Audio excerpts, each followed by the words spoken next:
Bien, eh bien, nous sommes là pour présenter les manifestations qui, dans le cadre de l'agglomération, vont se passer plus spécifiquement à Bressuire.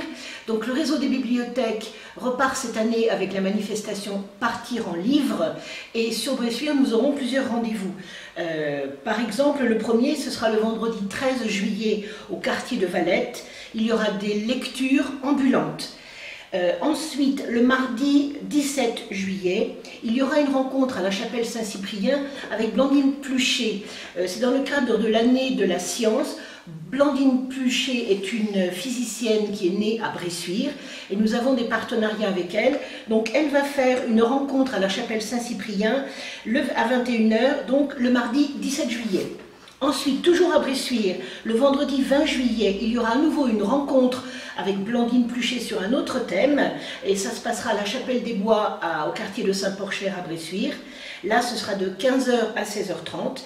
Et puis, lecture de bibliothèque ambulante au château de Bressuire, le samedi 21 juillet de 16 h à 17 h 30. Mais bien évidemment, le réseau des bibliothèques va essaimer ces manifestations sur toutes les bibliothèques de l'agglo.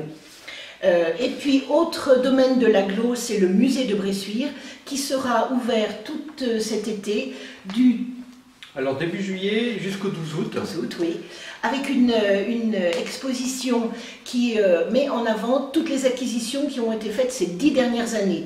Acquisitions faites au niveau du Poitou-Charentes, mais nous, à Bressuire, nous en aurons quelques-unes à montrer. Et des ateliers aussi. Voilà, alors en ce qui concerne les collections, c'est vrai que l'idée c'est de montrer que les collections ça vit dans un musée. C'est pas quelque chose de figé, rempli de poussière, etc. L'idée au contraire c'est que les objets ils vivent, ils changent, on modifie les présentations, etc. Et à mesure que la société évolue, on s'intéresse à des nouveaux sujets. Par exemple, on a des objets qui proviennent de la société Heuliez, des maquettes, etc. Autre point, ce sont donc les ateliers. C'est-à-dire que le musée étant ouvert tous les mardis, les jeudis et les dimanches après-midi, les mardis après-midi, nous proposons des ateliers gratuits pour les enfants, je dirais de 7 à 77 ans. Et donc ce sont des ateliers qui concernent soit la préhistoire, soit la découverte, on va dire, des techniques de construction au Moyen-Âge. Et donc là, les enfants et leurs parents, qui sont les bienvenus, vont pouvoir manipuler et apprendre des choses en s'amusant.